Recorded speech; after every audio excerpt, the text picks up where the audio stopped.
بسم الله الرحمن الرحيم إن الحمد لله نحمده ونستعينه ونستغفره من يهده الله فلا مضل له ومن يضلل فلا هادي له وأشهد أن لا إله إلا الله وحده لا شريك له وأشهد أن سيدنا ونبينا وحبيبنا وشفيعنا وقرة أعيننا محمدًا عبده ورسوله صلى الله تبارك وتعالى عليه وعلى آله وأصحابه وأزواجه وذريته وبارك وسلم تسليمًا كثيرا.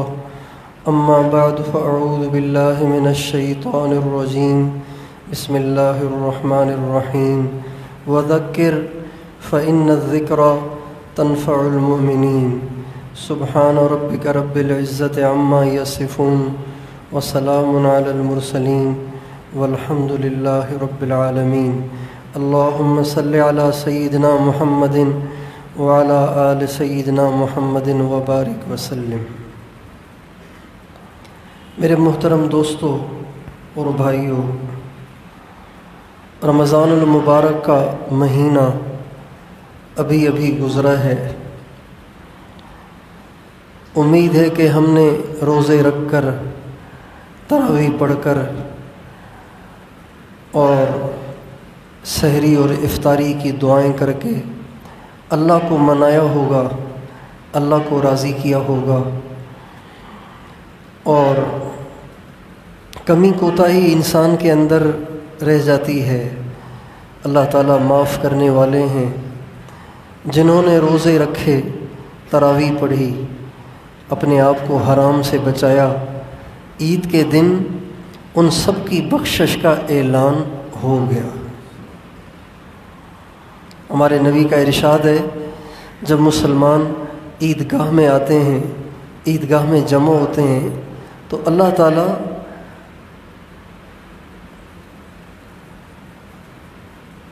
ان عیدگاہ میں آنے والے سارے بندوں سے مخاطب ہوتے ہیں اور فرماتے ہیں، اے میرے بندو،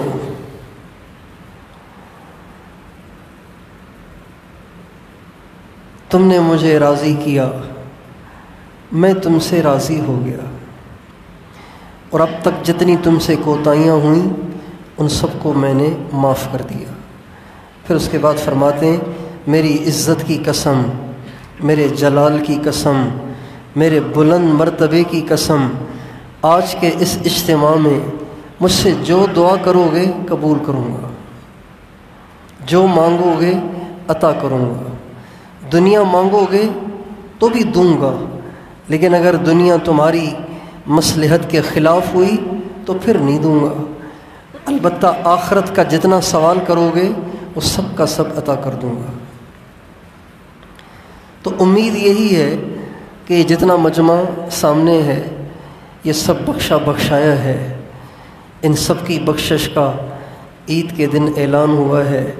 لیکن انسان چونکہ بھلکڑ ہے، جلدی بھول جاتا ہے. اس لیے رمضان میں کچھ ہوتا ہے، رمضان کے بعد کچھ ہوتا ہے. رمضان میں اس کے جذبات کچھ ہوتے ہیں. رمضان جاتے ہی، شوال کا چاند نظر آتے ہی یہ ایک دم بدل جاتا ہے. رمضان کے مہینے میں اللہ نے ہمیں بھوکا رکھا، پیاسا رکھا، اپنی جائز بیویوں سے دور رکھا. یہ ایک مشق تھی، ایک پریکٹس تھی، ایک ٹریننگ تھی کہ اللہ تعالیٰ جائز کھانا، جائز پینا، جائز بیوی کے پاس جانا، اس سے اللہ نے ہمیں منع کر دیا.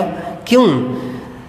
کہ ایک مہینے تک جائز چیز سے دور رہیں، تاکہ ایک مہینہ گزرنے کے بعد کم از کم حرام سے تو دور رہیں.